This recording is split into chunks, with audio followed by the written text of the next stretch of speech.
Good morning, everyone.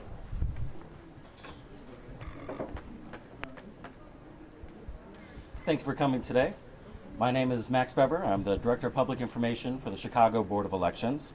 And today we have the Chicago Police Department and the Cook County State's Attorney's Office here to discuss a very important topic ahead of Election Day, which is the safety and security of both voters and poll workers on Election Day.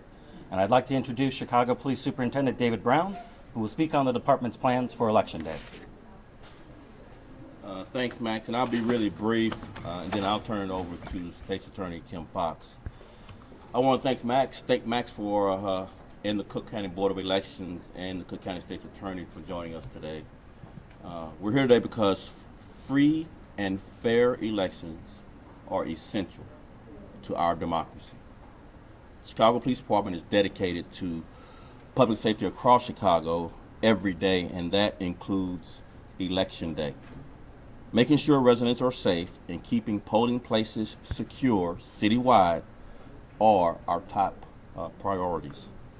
We're partnering with local law enforcement and community organizations to ensure every resident can safely exercise their right to vote.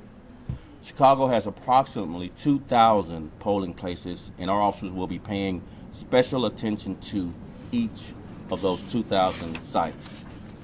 Officers will check each polling place during their shifts. As part of our robust plan, we continue to collaborate with the Cook County Board of Elections. We've identified areas where officers will have fixed posts to ensure areas are safe and secure. And we'll be providing security to warehouses where election equipment is being stored, as well as providing security through early voting. To that end, officers and election board officials will work together to conduct premise checks, monitor equipment, and ensure residents are all right during their period of work. This effort is a shared effort because casting our ballot is one of the most sacred fundamental rights. As part of our duty to protect those rights, all of this work together in collaboration with the Board of Elections and the State's Attorney's Office and others in the community is part of what we do. I'd now like to turn it over to Kim Fox, our State's Attorney. Kim? Thank you, Superintendent. Thank you, Mr. Bever and the Board of Elections. We find ourselves at a moment in American history where democracy and the free and fair election process has been called into question across the country. Recognizing where we stand in these trying times, it is a privilege for us to stand alongside the Chicago Police Department and the Board of Elections to assure the people of Cook County that we take free and fair elections seriously, and will be bringing the full weight of our respective offices to the election process now and on Election Day. I'm joined today by Dave Williams, who works with us at the Cook County State's Attorney's Office in our Public Corruption Unit, who has worked alongside Chicago Police Department over many elections to ensure that if there is any irregularities that happen as a part of the Election Day process, that you all know how to get in contact with the State's Attorney's Office. We have a election integrity hotline, which is 773-674-3311. Or you may reach out to us at our email hotline, which is saoelectionfraud@cookcounty.onmicrosoft.com. In addition to ensuring that there is no election fraud and irregularities, we will also be ensuring that anyone who wishes to use Election Day for threats of intimidation or violence for anyone who seeks to cast their ballots will be held accountable to the fullest extent of the law. Again, we will be working alongside the Chicago Police Department to immediately respond to any such threats to those who may come. Whether you are casting your ballot or working as a poll worker, your safety is the utmost importance to us. Again, we thank the Cook County Board of Elections and our partners at the Chicago Police Department for allowing an opportunity for us to assure voters in Cook County that despite what we've seen across the country, despite the attacks on our democracy, that the elections that will take place here in Cook County will be open, fair, and safe. With that, I turn it back over to Max Beckman. Thank you, State's Attorney. And finally, this is Max Bever, Director of Public Information with Chicago Board of Elections, and I'd like to say a few more words about how the board is prepared to address safety for Election Day. So to address any security concerns and risks for safety of our poll workers, as well as our city's voters, the Chicago Board of Elections relies on its trained team of election and polling place investigators. So investigators are off-duty or retired law enforcement officers, which can include Chicago Police, the Cook County Sheriff's Office, the Illinois Department of Corrections, and other local police agencies. And we'll have about 400 investigators for the upcoming November 8th general election. So investigators have many roles on Election Day, but foremost, they're on hand to assist any poll worker when they need it. No election judge should try to handle any potentially dangerous situation on their own, and that's why we have this safety net of election investigators.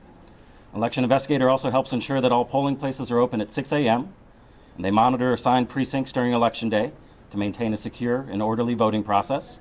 And they respond to specific complaints and dispatched from the board's Election Central to remove judges who might be an issue or poll watchers if that's needed.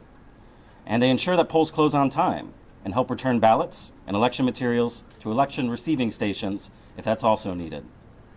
Cybersecurity is also an important component of Election Day, and there's been more investment in Chicago and the state of Illinois in election agencies to combat bad actors, and there's been more investment than ever. And here you can see at the super site, no voting machine is ever connected to the internet, and that's the first and foremost most important step to make sure that it's protected from hackers.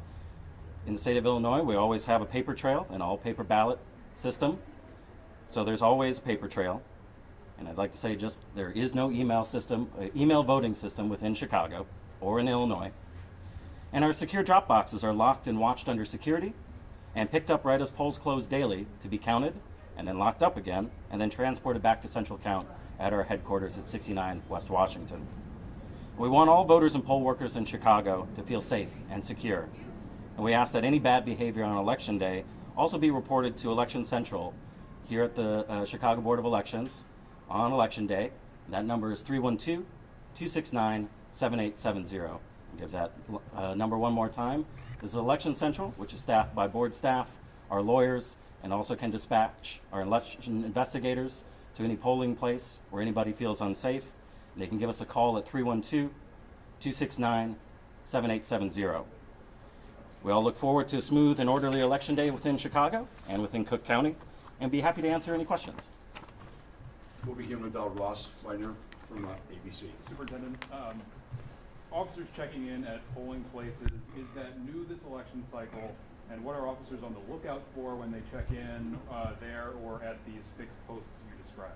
So our language was pretty specific. So we'll be not necessarily checking in, but we'll be paying special attention, which is our presence, roving post, not the fixed post in all 2,000, obviously, just certain locations.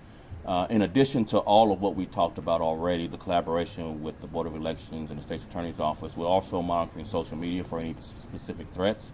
We have a team dedicated to doing that, as well as contacts with all of our CPD officers with the security teams for each of our federal and state delegations that are elected, that obviously people is part of the security as well, not just the locations and the equipment, but those persons that might have certain threats. So some have security teams, state police, etc. And so we have a liaison that's in contact throughout the day and evening afterwards, particularly election party locations, to make sure that there's a tight security component, as well as if there's any needs for additional security. 1 in 6 poll workers say that they have faced threats nationwide. What's the threat landscape here? Have you seen threats to workers? And is that why this policy or this posture is the way it is? No, this basically is us making sure that our elections are without threat and fair. We've monitored the intel across the country. We haven't had any Chicago-specific threats to our elections. But we are prepared for the worst, obviously, and hoping for the best. But we don't have any threats to the Chicago area as it relates to our elections at this point. Next question, Gaynor Hall, WGN. Superintendent Brown, can you talk about what has changed from the police standpoint versus 2020? everything's changed since 2020. You know. In terms of how you're responding? Sure, yeah. Well, we would normally, not necessarily have the coordination that we're having now. I think we are paying attention to what's happened across the country these last 24 months and making sure that we're, learning the lessons from other parts of the country as it relates to threats to our elections and threats to our elected. And so we're just being super cautious and making sure that our coordination is tight, that our communication is strong, and that our presence, particularly from a uniform standpoint, is there to make sure people have a comfort level in voting and that it will be without threat. With regards to credible threats, you're not aware of any physical or cybersecurity threats specific to Chicago? We do not have any threats specific to Chicago. Have you seen any increase in threats towards lawmakers or candidates? We have not, but we're providing that extra layer of security. Next question, Amy Jacobson, WIND. This is for Kim Fox. You said democracy is being called into question, and President Biden mentioned democracy. I stopped counting it 37 times in his 20-minute speech. What exactly does that mean? I think part of what it means is I have an 80-year-old aunt who is afraid to go vote. And part of that has been based on what she has seen across the country, the fear of what happens if she goes. And the fact that people feel intimidated to cast their ballot, and a free and fair election and a democracy counts on the average citizen being able to go cast their vote. And so what we've seen in locations across the country, and again, as the superintendent said, we have no credible threats here, is ensuring that we have polling places where people don't feel intimidated, where people don't feel threatened, so that everybody who is able to participate in our democracy by casting their vote is available to do so. And what we have seen in other jurisdictions across this country is that that has not necessarily been the case. And so we want to ensure here that my 80-year-old aunt can go cast her ballot, or anyone else who wishes to cast their ballot without fear, so that their vote can be counted. Can I ask you more questions Sure. about electronic monitoring? So far this year, 45 violent offenders on electronic monitoring have committed other crimes. 18 people have died. Why don't you end this problem? Because crime is the number one issue besides, Well, inflation. Amy, I know you've been following this, and you know that the state's attorney's office is not responsible for electronic monitoring. You also point out that there are 45 people, but I would point out that there literally have been thousands of people on electronic monitoring who've not picked up any additional offenses or caused harm to the public.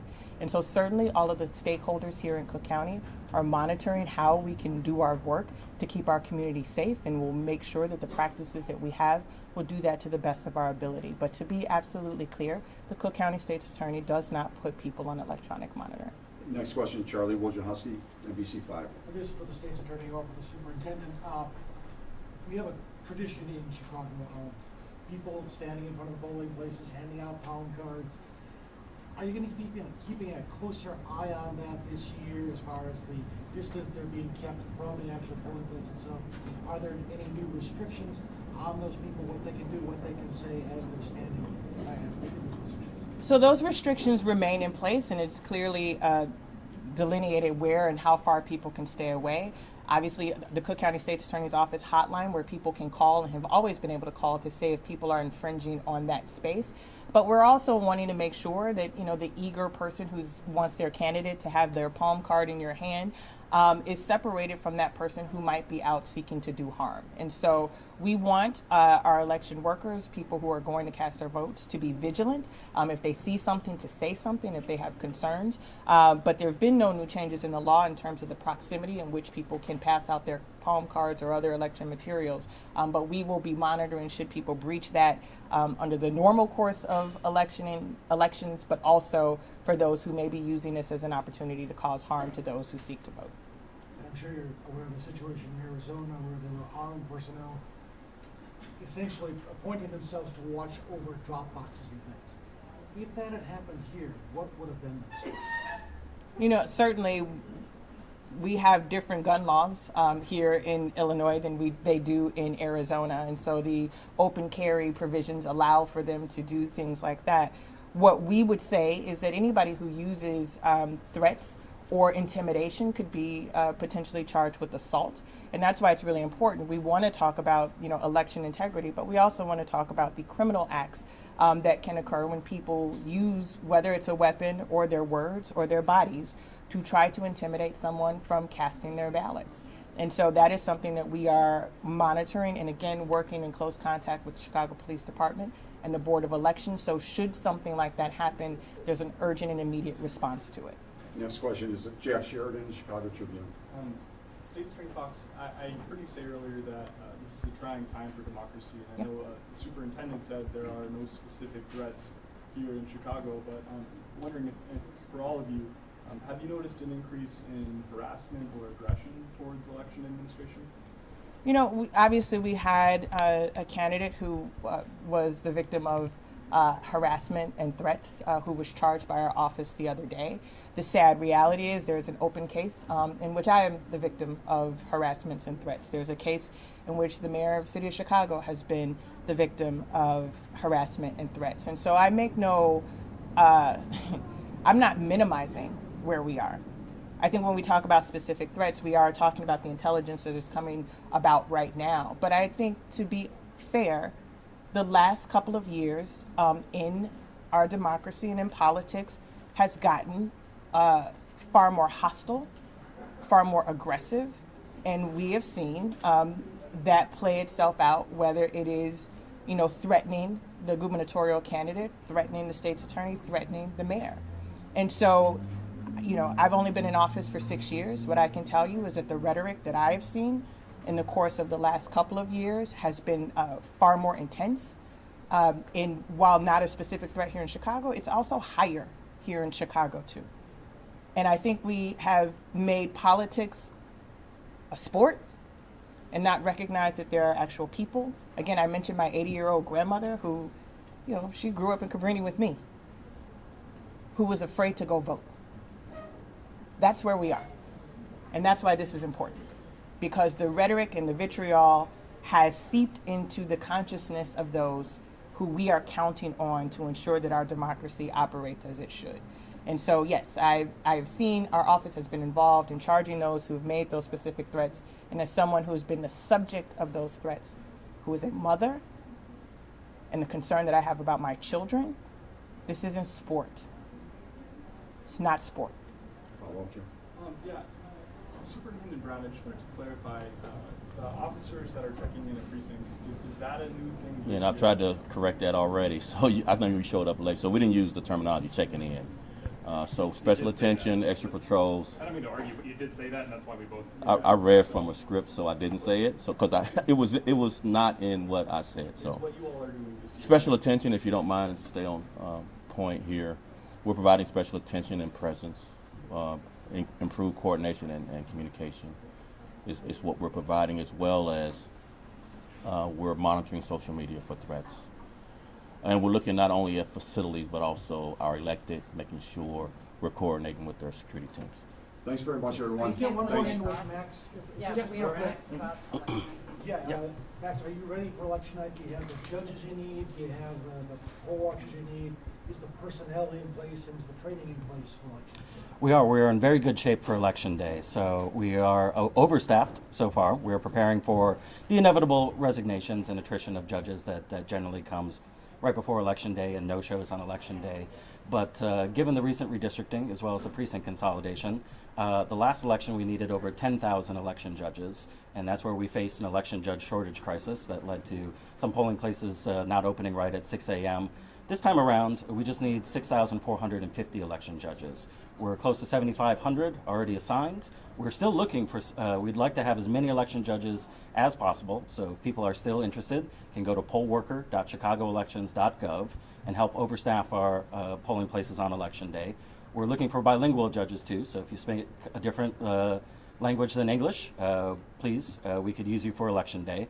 But right now we're looking good. And again, I want to echo the comments that were shared by the superintendent and the state's attorney, is that the Board of Elections, we might count ourselves lucky than some of our other friends at other election agencies that we have not received the same type of threats or the same type of angry phone calls that many others have. But we are prepared for it too. And this is why we wanted to share the information about our team of election investigators on Election Day and our Election Central hotline, because we don't want any poll worker to feel like they have to fend for themselves. We want every poll worker to feel like they are safe and they have somebody to call and they have somebody that they can follow up with if they feel like a situation is getting out of hand or feeling a bit too hot. And again, to the electioneering question too, that is a situation that's often generally easily fixable. It's somebody that's coming up and saying, please, can you stand behind that cone? If there's a situation where that a person continues to break that 100-foot line, that's again a situation where an election investigator can come in and say, listen, this is the law, this is what needs to be followed. Thanks a lot, guys. You can follow up with us with questions and That's answers. all for Max. I think, Oh, okay. Yeah. Yeah. I'm happy to. You're still Happy standing there, to. though? Yeah, thank you. How many Good luck, people Max. voted so far? Just walk us through. I'm so sorry, yes. Thank you. Yeah,